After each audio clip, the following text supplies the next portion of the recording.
We are Geekcentric, and you can be too.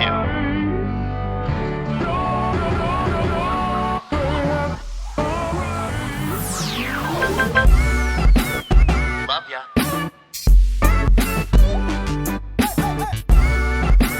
Get home safe, guys. Peace.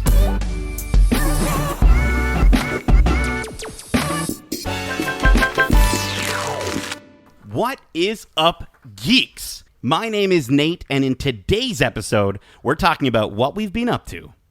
We have our very first guest on the show, and she's going to talk about making nerdy art and transitioning from traditional art to digital art. And we get all warm and fuzzy as we discuss our favorite feel-good TV shows, movies, and video games. But first, if you're joining us for the first time, this is a weekly show covering the world of film, television, gaming, toys, and collectibles, and all things geek-centric. Joining me on the show, we have the joyous, jelly-filled, and jubilant J-Law. Wow. So many J's, one sentence. Jelly-filled. Oh my God. Jelly-filled. We haven't used that one yet. Jelly-filled, yeah. That's smooth. Yeah. I don't feel like I'm filled with jelly. I wish. Maybe that's more me and Kev. But, and for the first time ever on the Geekcentric podcast, we have our very first guest. Please join me in welcoming the masterpiece-making magical magistrate of marvelous mindfulness, Megan Clara. Welcome to the show. Hello. That was good. That was probably the most incredible intro I've ever had. Yeah, no, that's a You're good welcome. one. He doesn't give us that. He doesn't give us those kind of things. It's always Justin- jubilant and like gestural and like jovial. Listen, if you go back to our very first episodes, I had a ton of J words and K words that I could use. you blew your load Now all I in get one. to- That's crazy. I get to play with the world of M words. So Megan, welcome to the show. Welcome. It's super Thank you awesome so much having for you here. having me. Yes. Yeah, and we've been wanting to have a guest on the show Yes. for a very long And time. a girl. Hey, I'm truly mean- honored to be a couple of firsts for you guys. That's great. Listen, geeks, don't be too afraid, okay? Don't be too afraid. I mean, what is it? What is this, like the 90s when, like, anyways. Megan, welcome. Why don't we start with a bit of a introduction? Would you mind telling our lovely listeners who you are and what you love to do and what maybe you're geek-centric about? Yeah, so hello, everyone. My name is Megs, or Megan Clara, or, you know, whatever you want to call me, all the M words. Yes. But basically, I am a self-taught artist. I'm working on getting myself into character design and visual development. This is a very new, but also not so new avenue for me because I've been drawing my entire life. It just so happens that COVID is kind of the reason I got into it, which is weird, but awesome, but It's great. It's you know, fantastic. it's great. So, yeah, I've been working really hard on honing my skills, learning a lot on my own, and also through the lovely world of Instagram. If you wanted to follow me there, you can follow me at meganclara.draws. I also have a TikTok under the same name if you ever want to check that out. It's less drawing, more like super nerdy, geeky stuff. So that's kind of goes hand in hand with this podcast. What are you geek-centric about? What can maybe some people expect to see in your artwork and maybe, you know, just what are some of the geeky properties that you love and enjoy? Well, from a very young age, two huge themes have been consistent in my life, one being Disney and one being Harry Potter. Yeah, as many of us love Disney, and classic Disney movies are a huge part of our childhood. I actually was read the first two Harry Potter books. I was only 5 when the first one was released and published. And I remember, this is such a weird memory to think about, but I remember watching my mom's mouth as she read the lines of the book. And she said Hermione incorrectly, as I think a lot of parents did. Hermione. Yep. Mm-hmm. And she also did put on a Hagrid voice, which I really appreciated as a child. So. Yeah. So both of those things have really stuck close to me. But as of the last 2 or 3 years, the Zelda world has really dug its teeth into me. Oh, cool. weirdly obsessed with it now. So Awesome. Very cool. Yeah. Are you getting excited for the upcoming, what is it, Hyrule Warriors game on Nintendo Age Switch? of Calamity. You have no idea. I'm Age so of stoked. Calamity. I can't. I remember when the initial trailer came out. This year has been so weird for Nintendo because they're not really telling us they're releasing stuff. They just kind of do it. There's no hype. So when the first trailer came out for Hyrule Warriors, it just sort of looked like more footage from Breath of the Wild. But then there was new footage that I was like, I've never seen that before. And then all of a sudden it was this new game. I was like, what? Where did this come from? Getting very stoked. Very stoked. Awesome. Yeah. Very cool. So do you feel like with everything that you just kind of called out, Harry Potter, Disney, Zelda, is there a connectivity to that really helps, almost maybe keeps you inspired, right? And inspires you to want to do your artwork? Yeah. I think for Harry Potter specifically, it's the magic of it, quote unquote, magic of Harry Potter is always like a massive theme that I've loved, and the idea that there could be this world, or that I'm still waiting for my Hogwarts letter, is really fun for me and a great escape for me as well. With Disney, I think a huge part of why I love to draw is because of how much I loved the classic animation of like the Renaissance Disney movies. The 101 Dalmatians, I never knew was such a huge impact on why I love to draw, but it really is. Like, I can picture the window at Roger's house and the little cigarette butts on top of his piano. And like, I remember when Disney Plus came out, that was the first movie I watched, and I couldn't believe how hard it hit. The whole movie, I had goosebumps because I just loved it. And the landscapes, and everything, it's crazy. So I gotta say, 101 Dalmatians, not the first movie I think a lot of people think of when they think of the Disney Renaissance. Then, back in the 90s, like definitely not the first one. I immediately came to mind was Lion King, right? Like that's just in my brain, or even like Little Mermaid and that sort of thing, right? Princesses, yeah. Yes. Was I think Dalmatians though was far earlier than the 90s though, right? Like yeah, definitely not Oh, the that's why 90s. I just like put that in my brain. It think it's falls. actually in, Maybe like, that's the just when I 50s watched or it, 60s. right? I think it's the 60s. I think it was kind of like in the sort of realm of like the Peter, like well after Peter Pan and stuff like that. But like but Robin Hood, maybe after Robin Hood too, but maybe similar art style. I think.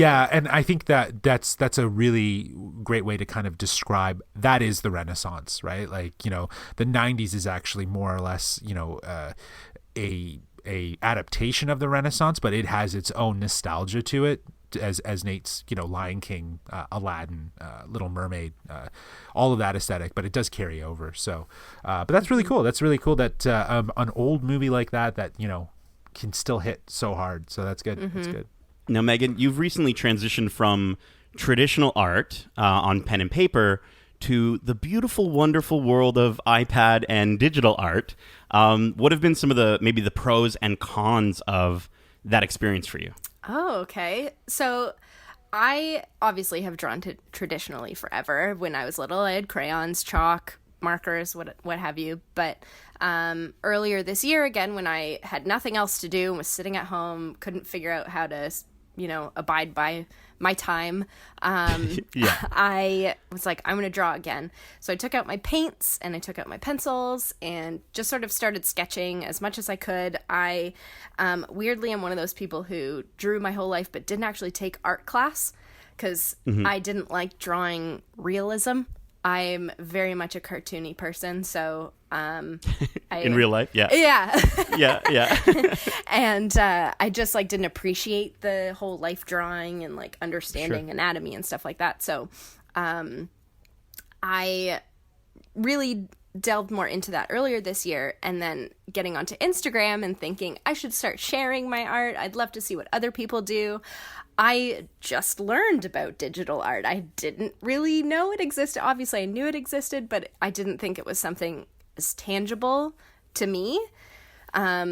So learning about where people come from and how they are able to do digital art and how it's really accessible for kind of anybody. You don't have to be an animator or a character designer at a big studio. You can do digital art from your home quite easily. So I got really into it. I got really interested in it. And I made my first big purchase of the year for an iPad Pro and an Apple Pencil. And the transition has been really interesting. I had a really difficult time with it to begin with, but I learned a lot, and I think I've progressed a crazy amount in only a few short months. I got it in June, and it is now November. Yeah. So the one thing I will say, though, going back to traditional art, which I do try to do because I think it's important to be able to do both, it's really difficult because as I'm drawing, if I make a mistake, I tap 2 fingers on my paper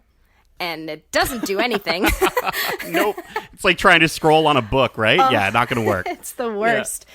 I know with my experience on Twitch, I mean, I found a ton of success in collaborating with others and finding different communities, that can support me in return for my support. Have you found the same thing in the digital art space in social media? Massively. I'm so happy that you brought that up because I actually just posted a story today, but I saw somebody did a little graphic design of something like, no one will support you more than the art friends you've made that you've never met. It's crazy how I have they're few, but I do have a few friends, I guess, on Instagram that are amazing people that I don't know on a physical personal level, and they live on the other side of the world. I have 2 Instagram friends from Australia, which is really wicked. Oh, very cool. Down under. And there's a thing that goes around the art community on Instagram called Draw This in Your Style.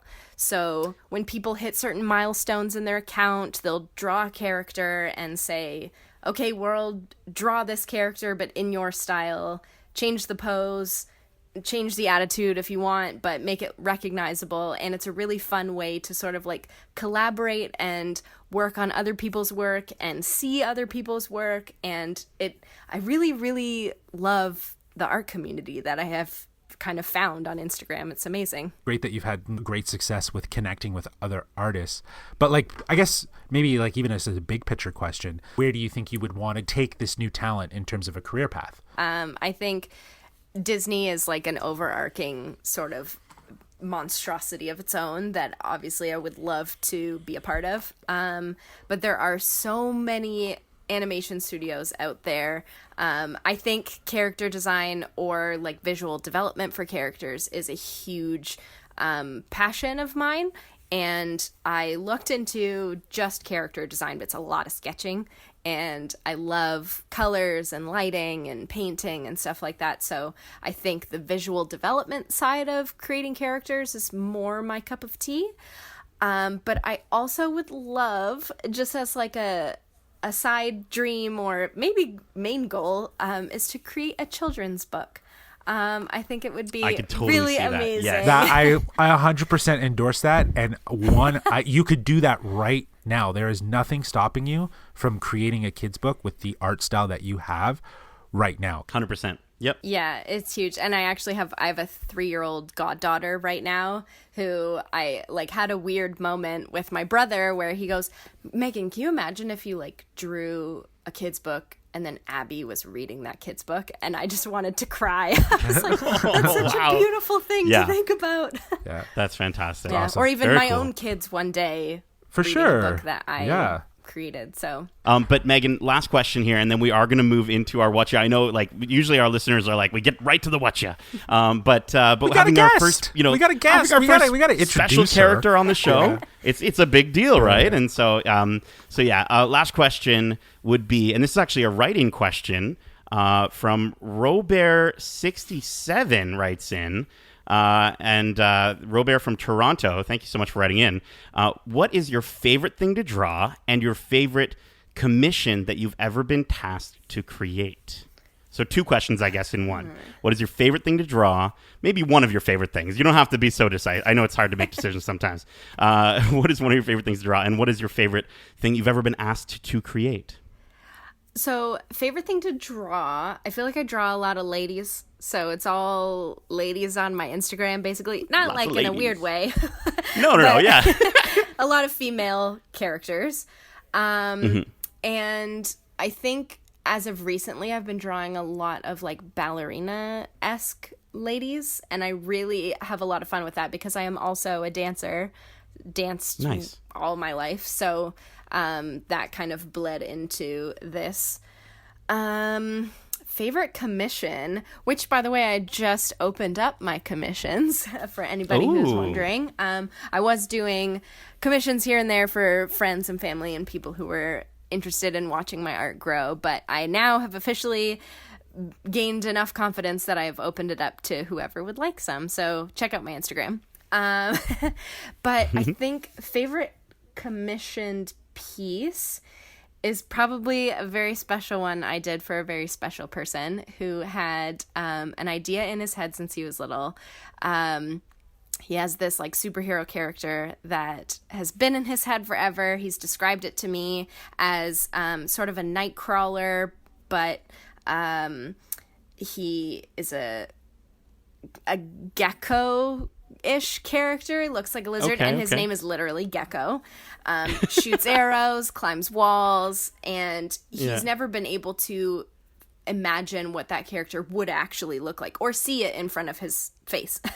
Right. So I thought it would be really fun to draw Gecko for him. And That's so cool. yeah, he seems to really like it. But that one was really, really fun. Not only because it was such a cool character to draw, and it was a guy, and not never, but I don't Up draw until then, a lot of really, male yeah, characters. yeah.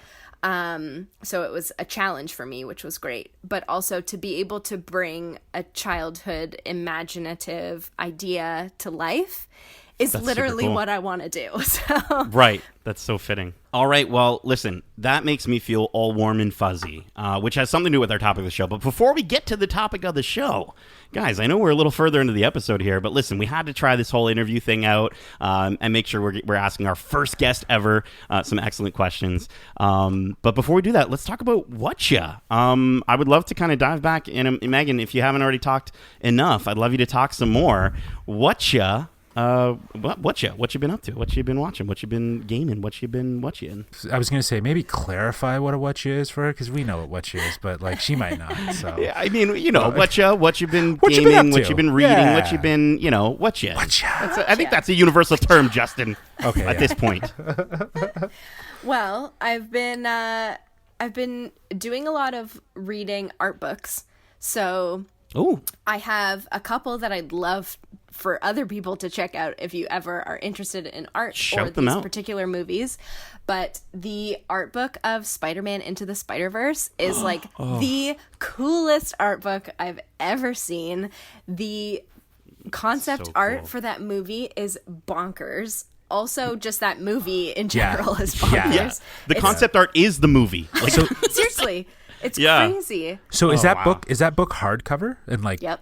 Oh God, I gotta buy it. you're gonna make us I- spend money. Yeah, but see, like, just- I like Nate would probably go on the same record of saying like he's an art book collector of movies, right? Like he has art books from different games Or for and video stuff. games, yeah. Yeah, exactly. And like I would 100% like the art on Into the Spider-Verse was probably some of the most unique animation art. So it'd be really cool to see some of those storyboards or designs that they Yeah, did. it's absolutely you see- gorgeous.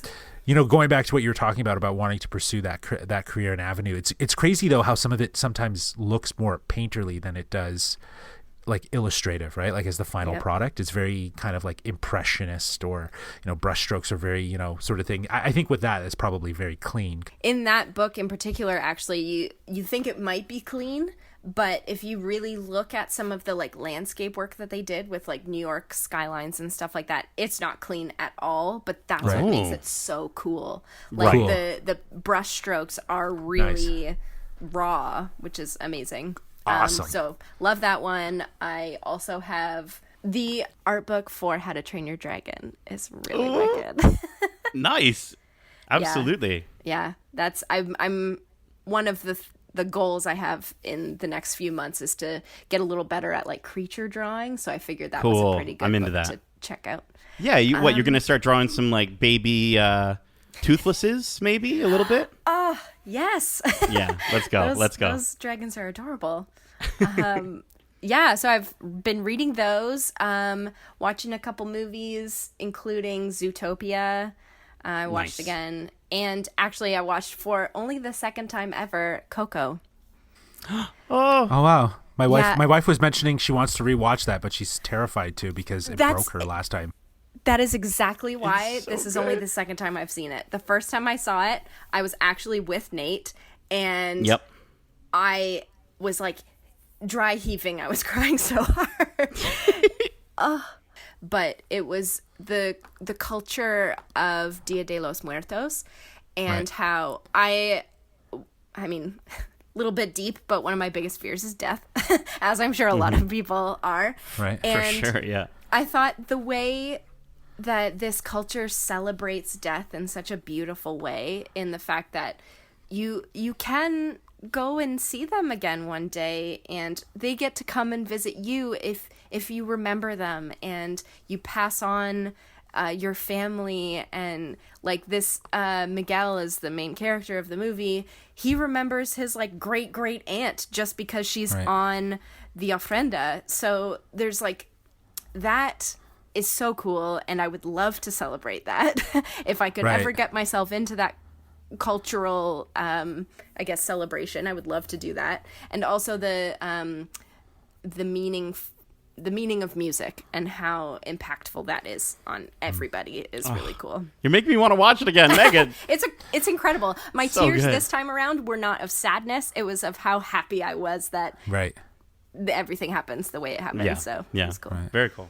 And I listen, just to touch on that, I had a phenomenal recasting of Casper, the 1995 Casper, in our Halloween episode. So make sure you listen to that if you haven't already, because it does kind of lean into that aspect of celebrating and a different cultures' perspective of death. So if you're interested in that, definitely check that out. Sorry, I had to plug our previous episode on that. Sure. Of course. Yeah.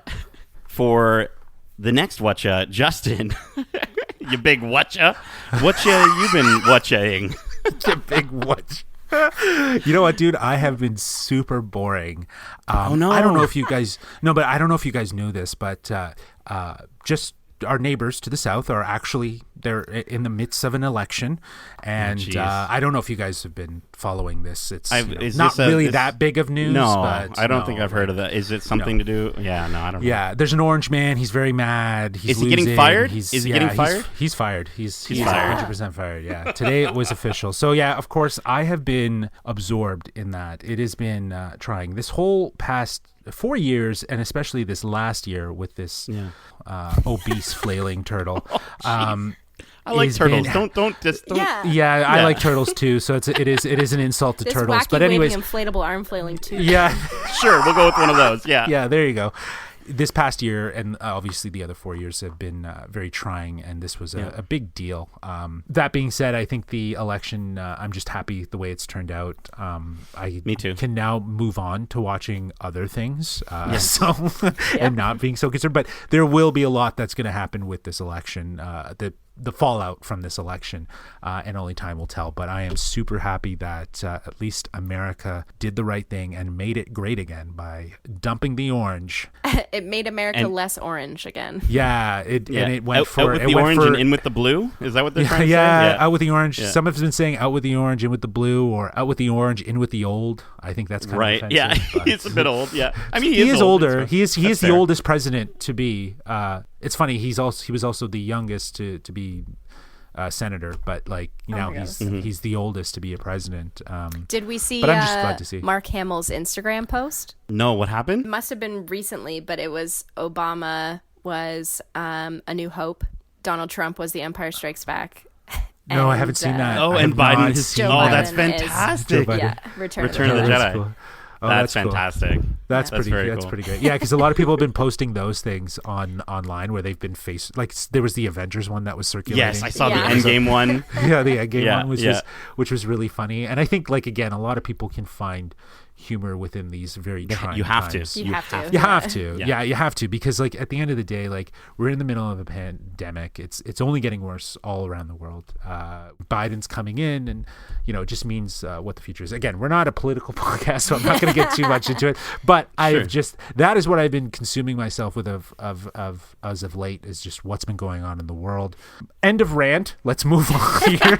Also, just like Nate? an added side note to that, I'm really stoked to see the glow up we have in the vice president. Yeah, absolutely. Oh, yeah. Yes, 100%. Sorry, not to even just take away, because like I'm celebrating the fact that Trump is just out. To have Kamala Harris, the first female of a mixed cultural background, be vice president, that is a milestone. Yeah. Except, I hope we get to see Biden maybe and Kamala, walking down a desert, and Biden's holding a baby Yoda, and he just goes, "This is the way." But speaking of that, I definitely think, Justin, thank you so much for being the adult in the room.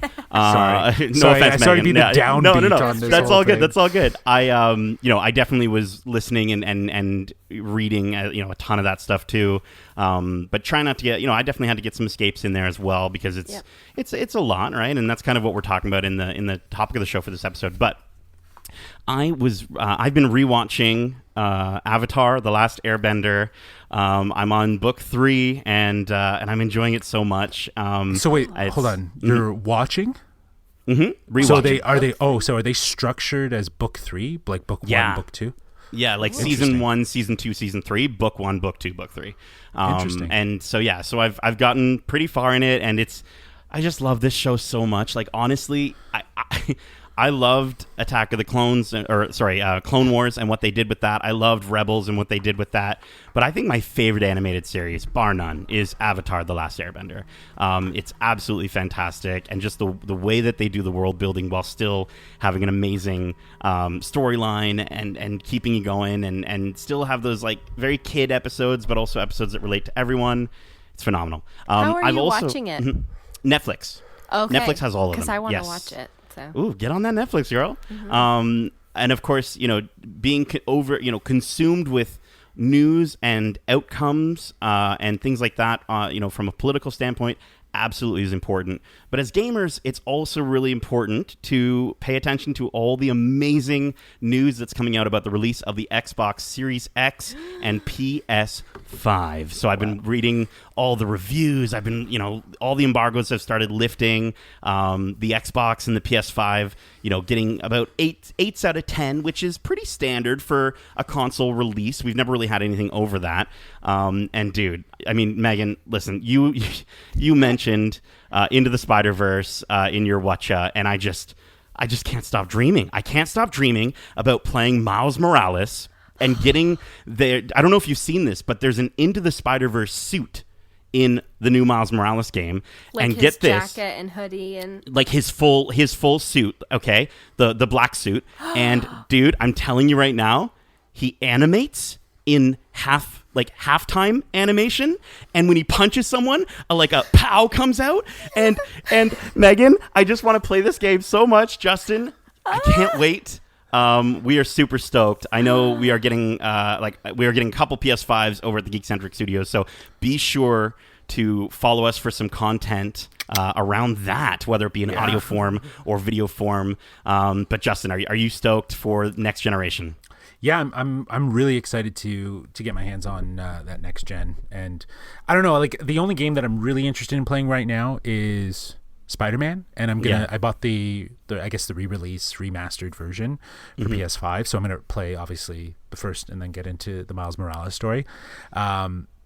But yeah, like the console itself, there's a lot of great, like even just the user interface looks so much better, right? Like it looks a lot better. But yeah, anyways, cool. But the system, yeah, dude, looks so good. I can't wait. And Megan, I know there's no plans necessarily in your house to be picking up a PS5 right now, but in terms of Miles Morales, I mean, it is coming to PS4. So are you going to be jumping on that anytime soon? Well, so I have always been a Nintendo person. I have had, my brother and I had a PS2 when it was brand new. Right. So that was the only time I've ever strayed from Nintendo. I always played with GameCube. I had my DS. I had a Wii. And then obviously I have a Nintendo Switch. So to have a PS4 in the house is very interesting because, again, not only are the controls different, like buttons, the X is in a new place, so that's hard to get that messes used to. people up. Yeah. But also just gameplay wise, a lot of games on PlayStation are super different than how I would normally play a game on Switch. So it's something I would love to get used to. I have played that original Spider-Man game on a PS4, and basically all I did was like swing around. I didn't do a whole lot of fighting. But it was super fun, and I think if I tried harder at playing it, I'd be super into it. So I'm definitely gonna get my hands on that Miles Very Morales. cool. Yeah.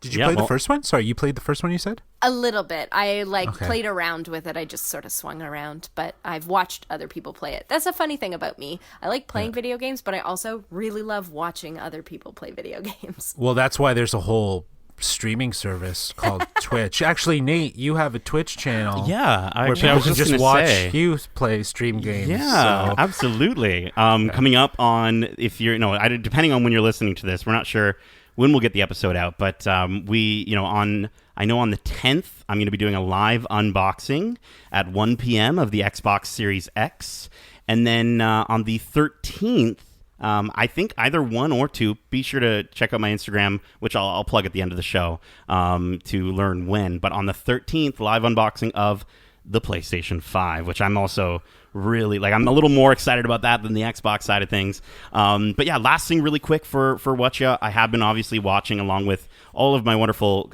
guests and co-hosts on the show today, Mandalorian Season 2. And if you have been watching The Mandalorian Season 2, please do me a favor, tune into our Watch Club. We are going to be, hopefully, I think pretty soon, recording a Watch Club with Megan on the Watch Club episode. Back. Yeah, absolutely. And so definitely when that'll be out fairly shortly after this.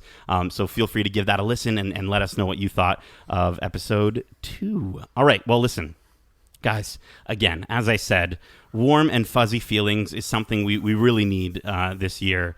And talking about creating art for people that we love and talking about our passions and what we're really excited about gives me the warm and fuzzies. So because of that, let's move into our topic of the show. It's time for the topic of the show.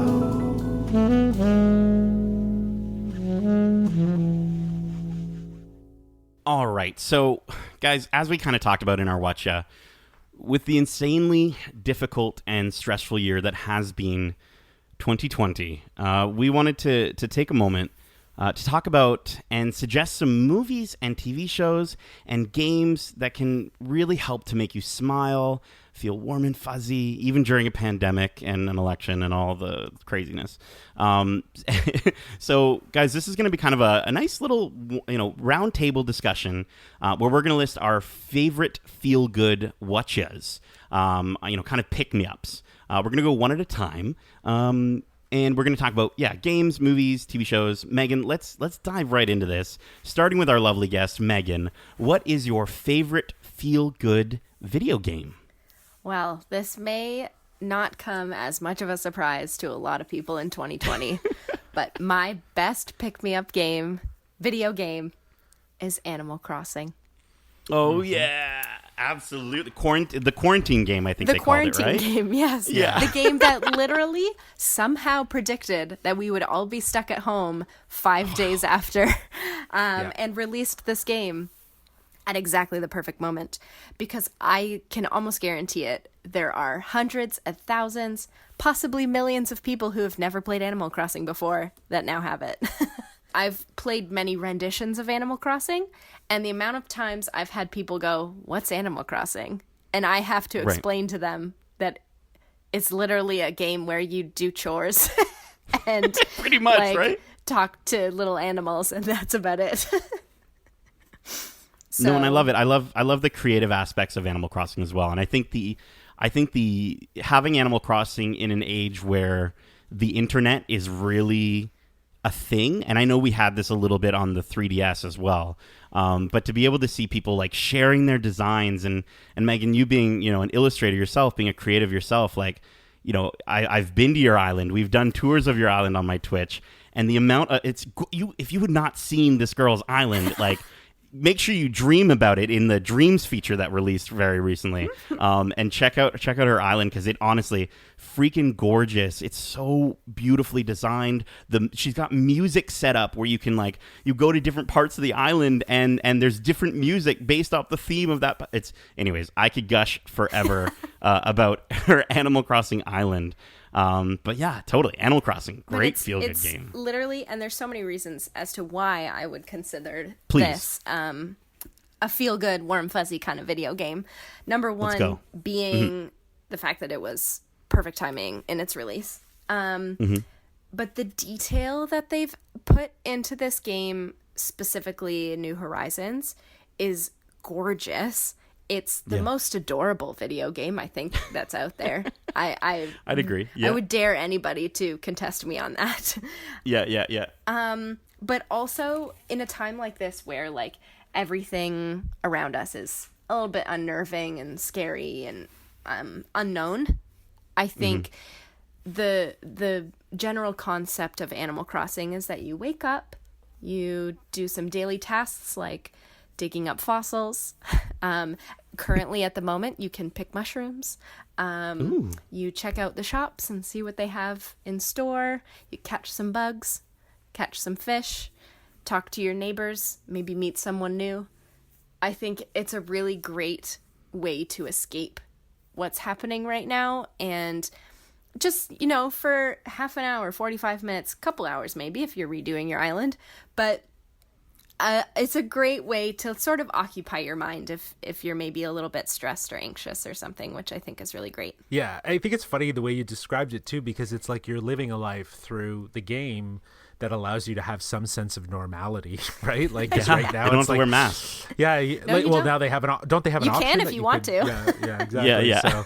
So, you know, and I think that's really cool that they put that in there. But I think, yeah, to your point, I think that helped kind of pillow or pad maybe just a bit the impact of COVID, this game, and it being that so many different generations of people who like Nintendo, who have Switches, would invest in it. You know, it's really funny how it all kind of like lined up for people, and to your point, created a sense of normality. Totally. And also a really great way to create connection in a sense where we didn't have any connection because we were all stuck at home. But the online aspect to this game was that you could go and visit your friends and chat and, like, go to their birthday parties. Exactly. And, like, have costume parties and, like, do scavenger hunts or like there's all these ways that you could connect with other people through this game, and it was so amazing to see that online world grow when we didn't have much physical connection with anybody for a while. Yeah. And I remember the day that game came out was the same day that the new Doom game came out. And so I remember playing Animal Crossing and just being like, blim, blim, blim, blim, and then going over to Doom and it's just like, raw! It's like horrible. So that, you know, Doom definitely not a pick-me-up game. I mean, maybe for some people, but not for me at least, or for us. But Megan, I love that. That's fantastic. Cool. Did you have any other things you wanted to quickly shout out about Animal Crossing before we move on? I mean, one of my favorite daily tasks that I do that's super unnecessary, one of the things that you don't need to do, but you probably do anyway in Animal Crossing, is change your clothes. There are absolutely so many pieces of clothes in this game. They're all adorable. And one of the first things I do when I start playing is change my clothes. It doesn't do anything for your character. Sometimes it earns you Nook miles, but...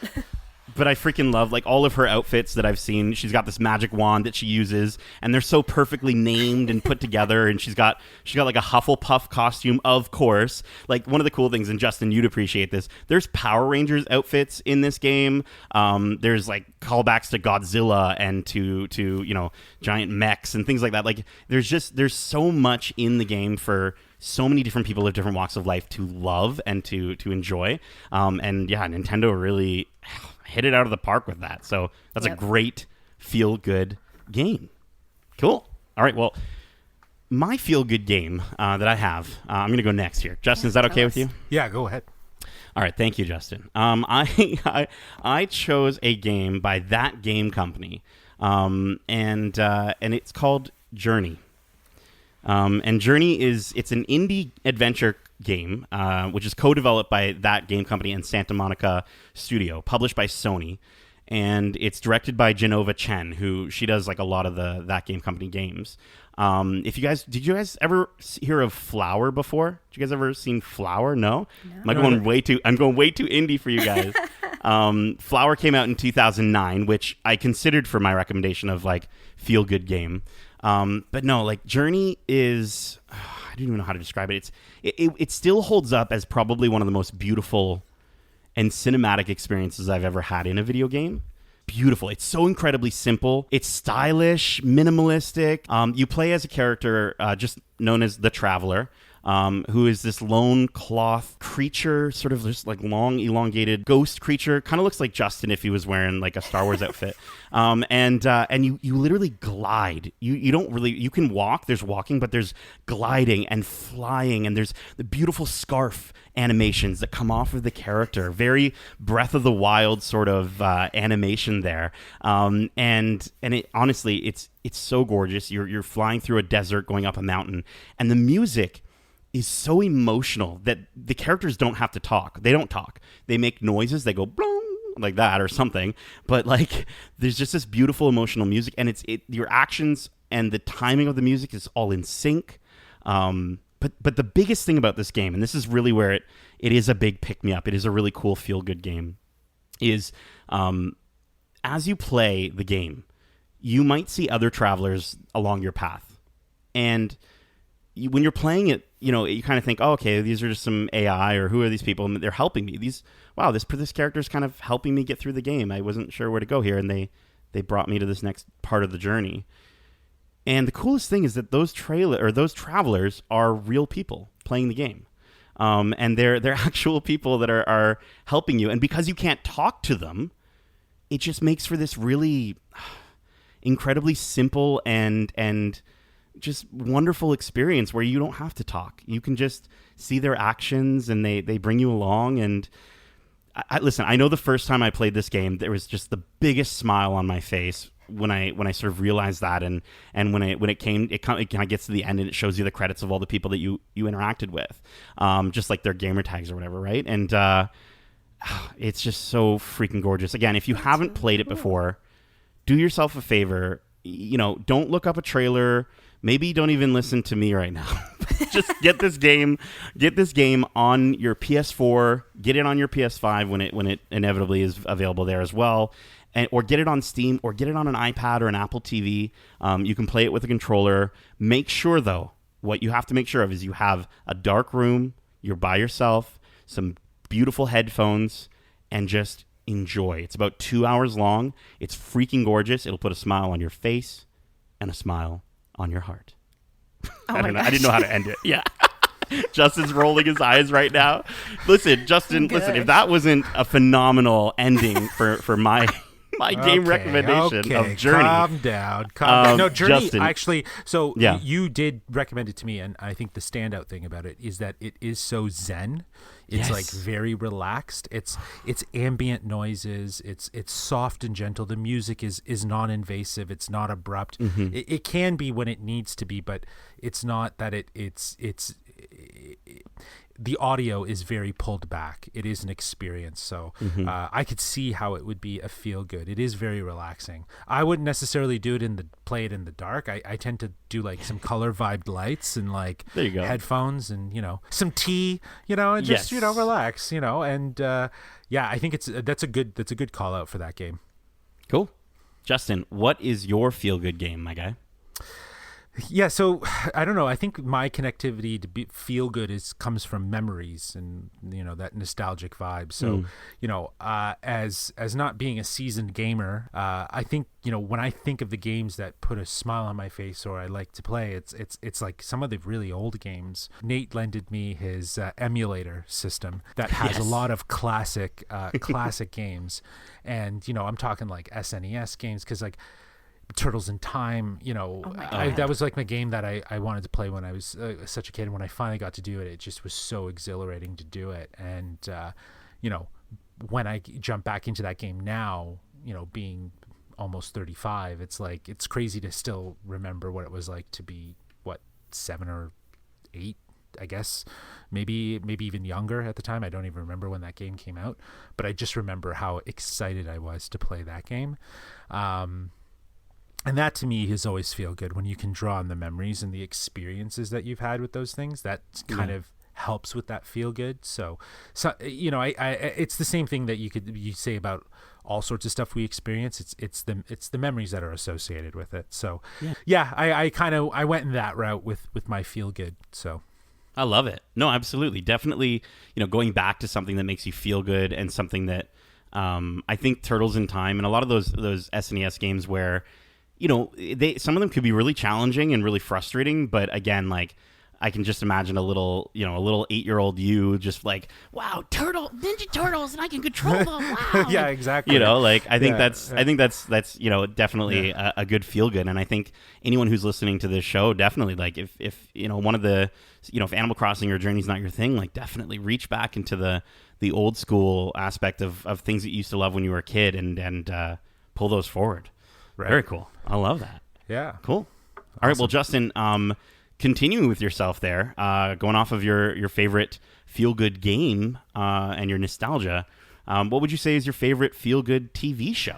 Well, it's perfect that you chose me because at the same time of going from this idea of nostalgia of gaming, it kind of stems into TV shows. Like I'm talking like the things that I grew up on that put a smile on my face. Like I'm talking Simpsons. Love The Simpsons. I can sit down and watch The Simpsons at any point. Simpson episodes for Halloween, I watched them all recently just because they have that collection on Apple Plus. Fantastic. It's just great. And the memories that it gives you from when you were a kid and you watched it and stuff. So, yeah, I kind of, again, the nostalgia piece is entirely important when it comes to TV.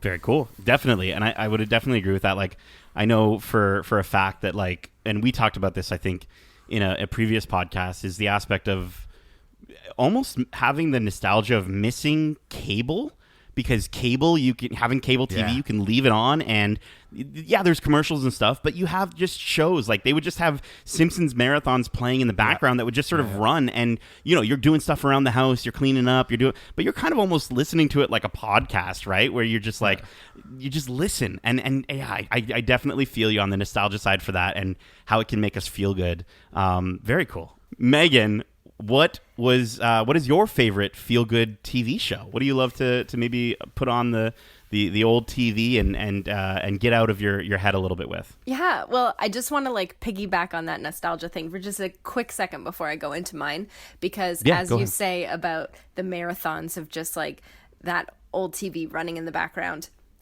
with cable, I remember when YTV, when I was like 10 maybe, they would do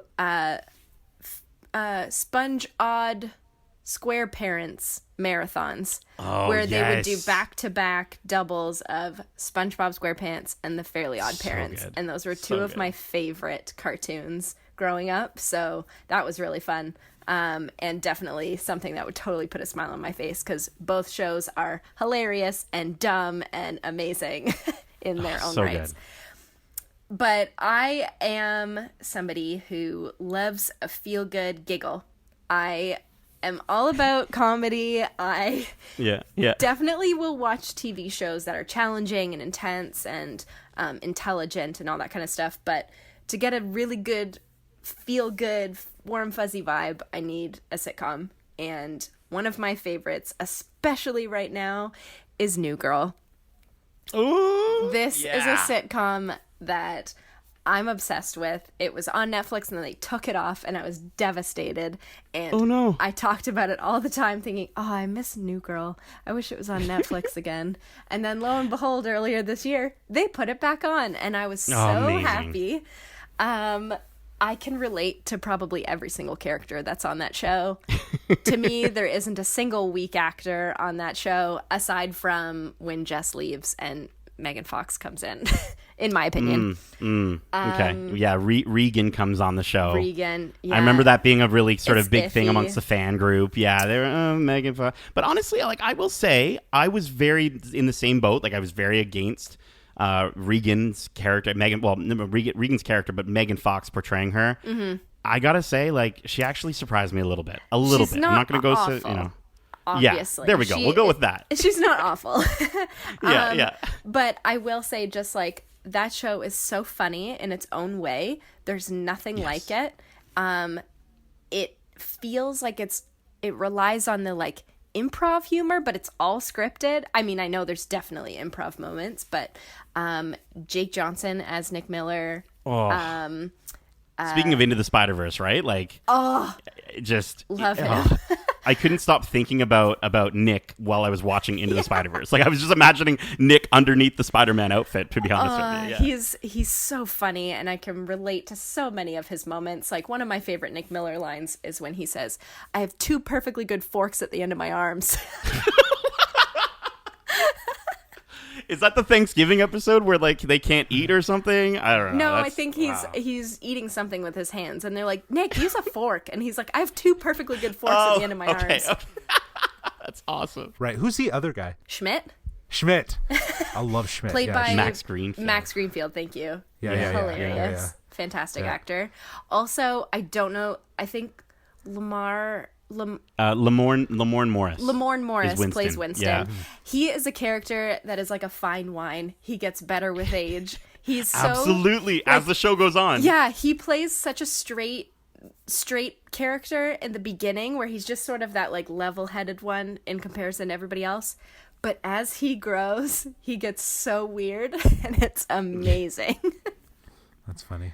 And then Zooey Deschanel, of course. Of course, yeah. Who's Zoe. that Yeah. girl? It's Jess. Yeah. Like just you describing like some of the jokes and stuff, and like I just think like Schmidt was probably one of my favorite characters. Yes. His lines are always so good, and his delivery is always spot on. Yes. Like just spot on with his delivery of comedy. Yeah, when they highlight the douchebag jar in one of the episodes, early episode in season 1, and they sort of do like a compilation at the end of the episode of him saying things that would earn him putting money in the douchebag jar. One of my favorites is, "I can't find my driving moccasins anywhere." So good. So Megan, if you were to give like a really quick thing of like what is the show briefly about? And where can people check it out? Yes. Okay. So it is available on Netflix. I don't believe it's on any other streaming service, but I could be wrong. So take a peek. But basically it starts off with this girl named Jess who has recently been cheated on by her boyfriend and needs a place to live. And she finds this loft on Craigslist with 3 guys in it who she thinks could have been women because they talk about how the apartment is beigey. And they get into a whole bunch of very hilarious shenanigans. And I feel like a lot of us can very much relate to being in our 20s, early 30s, living with roommates and trying to just figure out who you are as a person and growing with the people around you. Love it. Yeah. Very cool. All right. Well, that is New Girl. Definitely. Yeah. You know what? I never finished it, so I'm gonna have to. I'm gonna have to jump back into it and finish it up. Cool. All right. Well, I'll move on to my TV show, my feel-good TV show. Thank you, Megan. Would be. It's a relatively newer show, so we're not gonna have like. I don't know if you guys have even seen it. All right. Now I sound like a hipster, but the show that I chose for my feel-good show, and this is something that actually came out very similar to like you were mentioning, Animal Crossing came out during the pandemic. This show came out this year, and I think is exactly what anyone needs right now if you want a nice feel-good modern TV show, which is Ted Lasso. And Ted Lasso I'm not sure if you've seen the trailers for it or anything like that. It stars SNL's Jason Sudeikis. So he is phenomenal, which he's so good. It's funny how I noticed something in less than a year. Jason Sudeikis went from being one of the most hated people on the internet to being one of the most loved people on the internet. Well, I guess Donald Trump was on the internet too, yeah. but maybe the second most hated, because he's actually the stormtrooper that punches Baby Yoda, believe it or not. I know that, and yes, I was so livid with him when I found out about But that. listen, he makes up for it in strides in Ted Lasso. Honestly, this show has become very quickly one of my favorite shows of 2020, and definitely my favorite show on Apple TV Plus, which is where you can check it out. The show follows a U.S. American football coach named Ted Lasso, who is known for bringing up an American football team in the junior leagues from the bottom of the leaderboards all the way up to the top. And there's like YouTube videos of him like dancing with his, he's doing a crazy dance with his team, and they're celebrating. And then he's hired to do the same thing for a football team, but in the UK, where football is called... No, wait, football is called football, and we would call it soccer. Yeah, I mixed up. No, never mind. But he's in the UK, and he has to now coach a soccer team, and soccer is something that he knows nothing about at all. And like every single person around him wants to tear him down. They belittle him. They berate him. They call him. I guess I can say. Can I say wanker? No, I don't know. Sure, they they call him a wanker. In the UK maybe. But they call him. They call him a wanker. They just rip him down. He's the American that's invading their country. And one by one, he uses his charm and his honesty and his overall loveliness just to turn them around one by one. And it's the best. It's the best parts of a feel-good sort of sports movie. But even if you don't enjoy sports, like I don't really care about sports, or you don't enjoy soccer, you will absolutely adore this show. I promise you. Jason Sudeikis does such an excellent job at giving us a believable, inspiring coach who, like, no matter what the circumstances, he will not let the world or the people around him get him down. So definitely check out this show, Ted Lasso. Have I inspired either of you to watch the show? Yeah, I've been on board to watch it. I have not actually had just sat down to watch it, right? Yeah. Because at the point right now, I think also going back to like why I reference some of the older TV shows is because as I work, sometimes I can just throw something on and it's there as like... You don't have to pay attention to it. Exactly. Yeah. Whereas like a Ted Lasso, I want to pay attention to that. But yeah, I think that deserves the attention. And I like the idea of the way they structure that comedy of an American football, coach going to Europe to coach soccer. Like it's funny. It's a really good concept. And Jason Sudeikis is fantastic. He's so funny. So good. Yeah. Megan, are you going to check out Ted Lasso for me? I definitely will be checking that out. I remember seeing it, but when I was trying to figure out Apple TV Plus, I had a hard time with the interface just because it's just your Apple TV or like iTunes on Apple TV, but then it's also so just initially I had a hard time figuring out how it works. Sounds like Kevin. Yeah. So I do want to watch that show, and I also really want to watch that Mythic Quest is another TV show that's on Apple TV+. That's actually really out. good. I've been able to catch that. Definitely check that one out. Definitely. But this show, Ted Lasso, if you love to cry and laugh all within 45 minutes, you're going to love it. Check it out. Let's move in. Let's round it off here with our movie choices. Justin, back to you, my guy. Let's hear a solid. I had a rough day at work. I came home and I spilt beans all over my kitchen. Now I got to clean that up. Beans. It's so funny that you reference beans. How did you know? How did you know my movie? No, I'm just Wait, joking. what? Is it a bean movie? Yeah, no. What is the movie that I'm going to want to watch after having a rough day and spilling beans? To answer your question of what makes me feel good if I was having a bad day, and I've rewatched this movie recently, and it's Chef, directed by Jon Favreau, written by Jon Favreau, starring Jon Favreau. This is more than just a story about a chef who wants to reach his own sort of, he's his own boss, creating really simple food. Right. This is like also a showpiece of a friendship that Jon Favreau has with the chef Roy Choi, who is from LA, who is very much the same kind of character that he is depicting.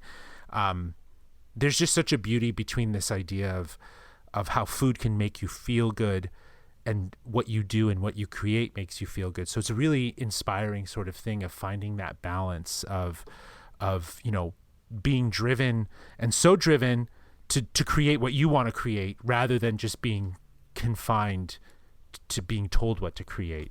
I think that's one thing that I really get from this movie, and it's just like a kind of like a mantra, if you will, or like just a way of thinking for me in terms of how to be in life. So yeah, I think that Chef is probably one of the best examples. I love it, and it's not a typical Favreau. Well, it's typical now is like the CG work. This is like, I think this is like Favreau's best film that he's ever done. Better than Lion King or Jungle Book or anything like that. This has a lot of heart to it, and it's a lot of fun. It's a good I gotta story. check it out. I gotta check it out. 100%. Yeah, me too. I've seen the 100%. TV show that he does, the Chef Show. Yes. Where he's got some people on that, So but see, I haven't that's- seen the movie. Yeah, and that's like a sequel. Like, to me, that feels like, or it's like the behind the scenes. It's like Yeah. how they were able to build a friendship, because in reality, he learned everything to be an actual chef in this movie from Roy Choi. And this whole series is him still continuing to learn that. And I think that that's so apparent in this film as like, you can be challenging yourself to be creative, but like, how do you stay driven and compassionate to want to do what you love to do, right? So I love that. Very cool. yeah. That's awesome. Yeah. Now, there's just two other ones. I'm not going to tell you anything about these ones, okay? Okay. Okay? you have to I'm not watch going to tell you anything else. Okay. But Beasts of the Southern Wild, this was released in 2012, okay? I'm just going to read you this little synopsis because it's so random. Faced with both her hot-tempered father's fading health and melting ice caps that flood her ramshackle bayou community, and unleash ancient Oryx, 6-year-old hush puppy must learn the way of courage and love.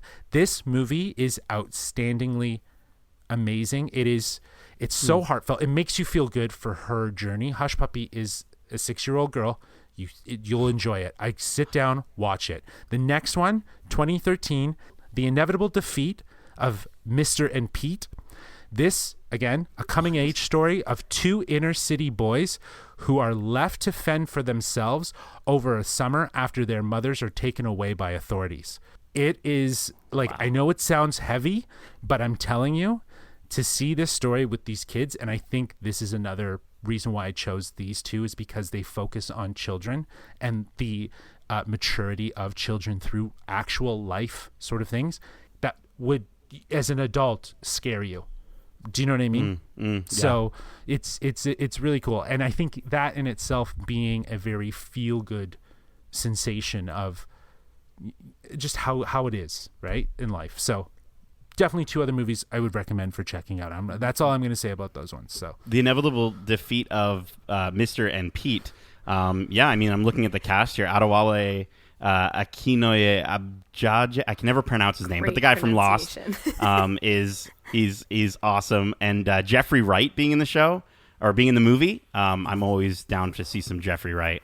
But yeah, those are some great. I added all three of those to my watch list. So get ready to hear my watch yet coming up in a future episode. I'll definitely have to check that out. Very cool. Well, Awesome. I only mentioned that because, Nate, you were the one that came up with this topic.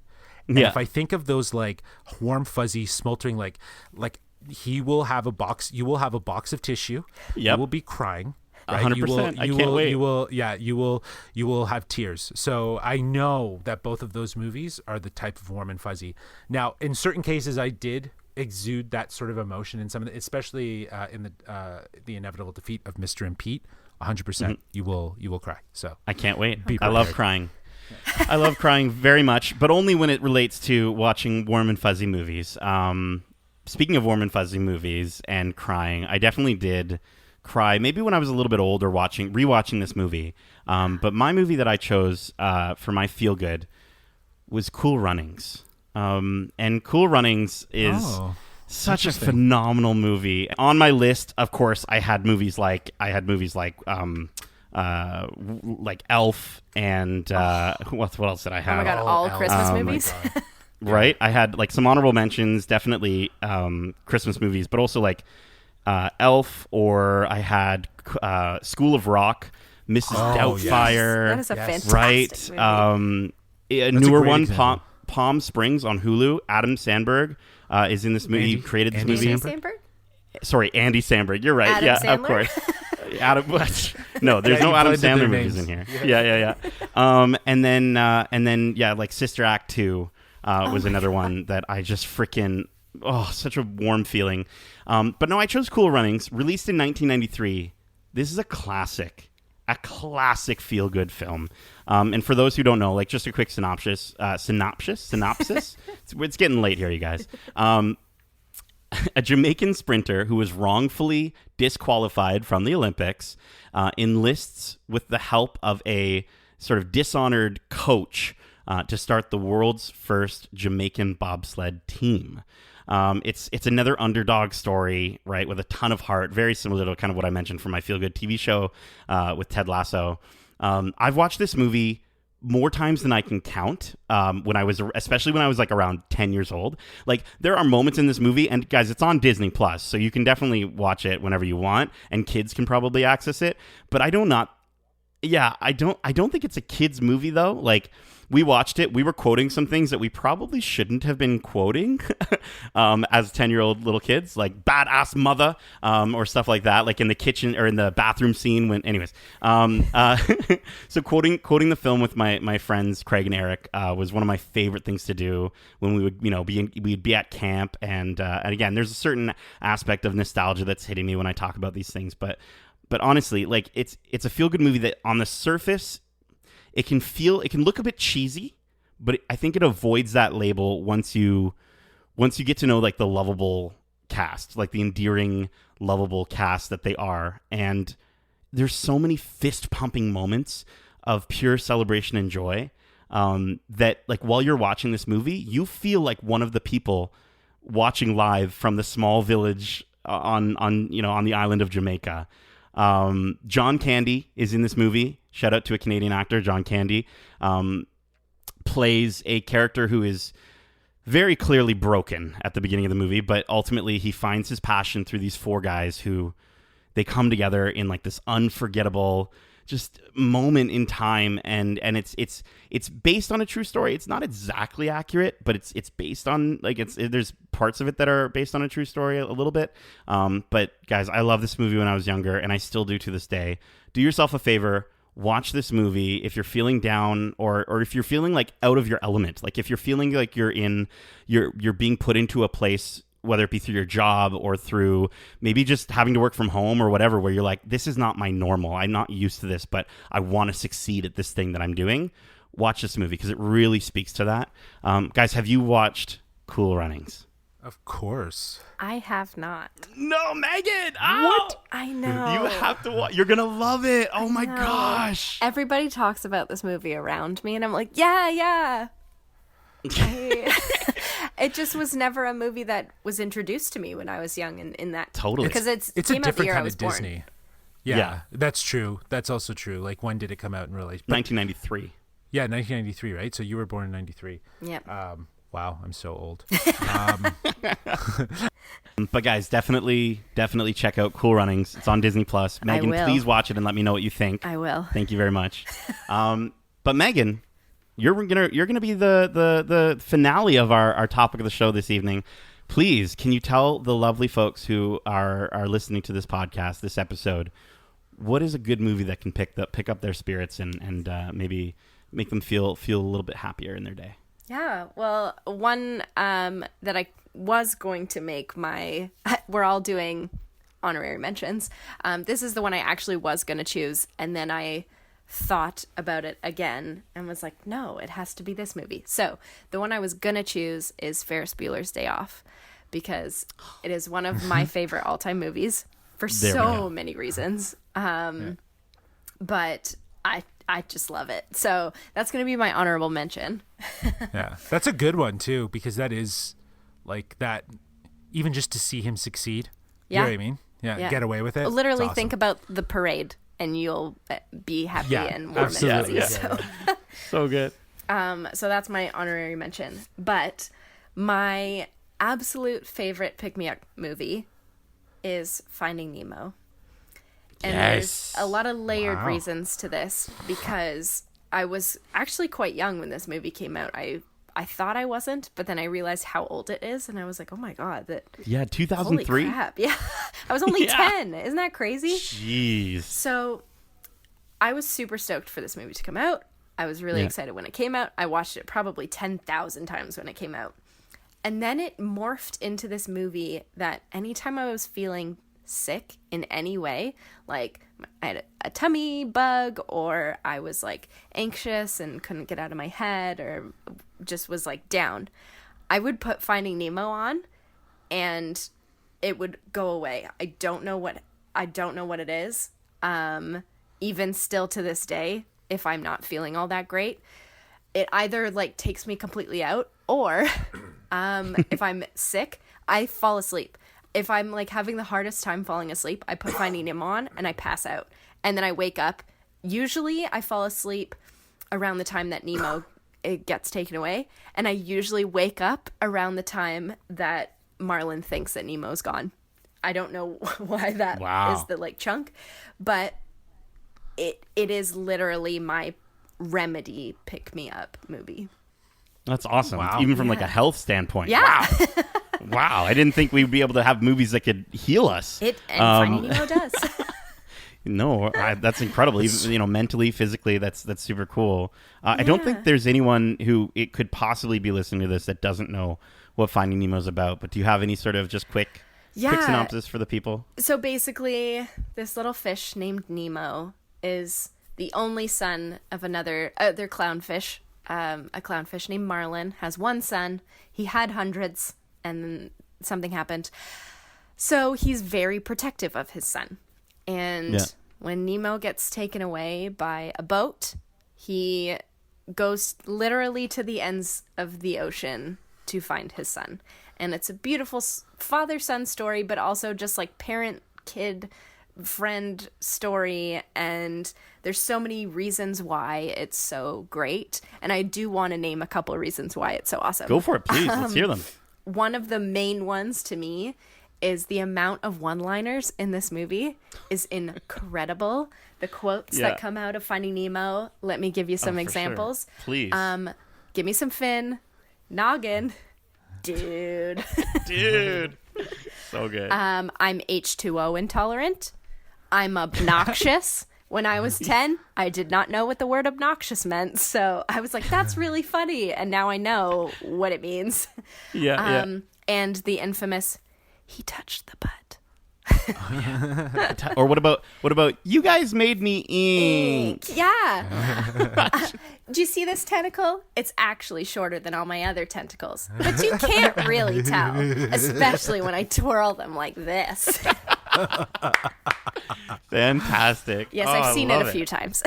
There you go. Yeah, so that's my feel-good movie. Oh, that made me feel good right there. Yeah. Very much. Yeah, it's like it's love, it's loss, it's friendship, it's Pixar does, that's just Pixar, man. Yep. Pixar does, we talked about it earlier with Coco, like it does such a good freaking job. And I definitely think Finding Nemo, honestly, well, I do think it's a very popular Pixar movie. I do find it on sort of the sort of not on many people's list, I don't think. What? Are you kidding me? No, like I think it's a little underrated. I got to believe you. admit, I think it's I a don't little. think Listen, 8.1 out of 10. Why would they Come do on, a sequel? That should have been a 9. Why or would at they least do a 10. sequel? Why would they Yeah. do a sequel? Yeah. Alan. Also, Anyways. the fact that they did an entirely, well, I guess not entirely, but almost entirely underwater movie in 2003. That's crazy that they were able to do what they did with that movie back then. Yeah. To pull that off, yeah. Very cool. All right. Well, listen, everyone. I'm feeling so warm, too. so fuzzy, and so filled with jelly, just like J-Law. And if you're feeling warm and fuzzy, and you're feeling like you're filled with jelly, and you want to maybe write in and let us know maybe a little bit about maybe your favorite pick-me-up movies, or did you watch any of these movies that we talked about, and did they pick you up? Did they make you feel good? Feel free to write into our show. Justin, where can they do that? They can do that at wearegeekcentric@gmail.com. That's wearegeekcentric@gmail.com. Yeah. All right, very cool. That is it for our very first ever guest featured episode of the Geekcentric podcast. We hope you enjoyed this week's episode, and if you did, make sure to subscribe to us wherever you like to listen to podcasts. We are Geekcentric, and you can be too, which means you can also check us out on YouTube at youtube.com/geekcentric. You can follow us on Twitter at geekcentricyt, and follow us on Instagram at wearegeekcentric. You can also catch me on Twitch on Tuesdays, Thursdays, and Sundays, playing Sundays specifically, Super Mario Sundays, playing some Super Mario 35, some Super Mario 64. Megan, I know you've been hopping in the chat to watch my frustrations with Yes. Super Mario 64. Man, old Mario games are the hardest games out there. They're so difficult. They're Yeah. so difficult. And especially 64 with the terrible camera. You can also check out some Fall Guys community streams on Tuesdays. Soon, very, very soon, we're going to have the next generation of Xbox and PlayStation. So, again, follow the Instagram, which is which is at Nate.playsgames if you want to be kept up with my schedule on that. It's going to be a ton of fun. Look forward to more next gen on the channel. And you can check all of that out again at twitch.tv/NatePlaysGames. Megan, thank you so much for being on the show today. I hope you had a good time. Did you have a good time? I had a great time, guys. I really enjoyed this conversation, this geekiness. It was super fun. Amazing. Well, listen, please take some time right now to let the wonderful geeks listening know how can they follow your incredibly talented self. And I know that you have just, as you mentioned, I think you just started commissions. So, let them know how can they get in touch with you? How can they reach out? How can they get some Finding Nemo art of their own to make them feel warm and fuzzy? Yeah. How can they do that? So I have my own Instagram. It is at meganclara.draws. Basically just follow along with my art growth. But you can email me at meganclaradraws@gmail.com if you are looking at meganclaradraws@gmail.com. Sorry, I had to do the same thing we did. No, go ahead. That's okay. Go ahead. If you're looking at getting any sort of commission, possibly new art for your social profile picture, if you want to get a special gift for someone during this holiday season, or if you want some really cool, unique fan art that's not super fan art, but my style of whatever your favorite character is out there, I'm open for business. So you can check out the commissions poster that I have on my Instagram, or send me an email to meganclaradraws@gmail.com. Fantastic. That's meganclaradraws@gmail.com. Actually, hang on. Mando Season 2 Watch Club? Oh. And if you haven't had enough of me, I'll be in there too. Joining us on the show again, Megan. Looking forward to it. And hopefully we can have you on even in more future episodes of the Geekcentric podcast. If you're down, hopefully you're down. I would love to. But Awesome. Justin, Megan, thank you so much for joining me for today's feel-good and fuzzy-filled episode. And as we say, love ya. Get creative. Peace.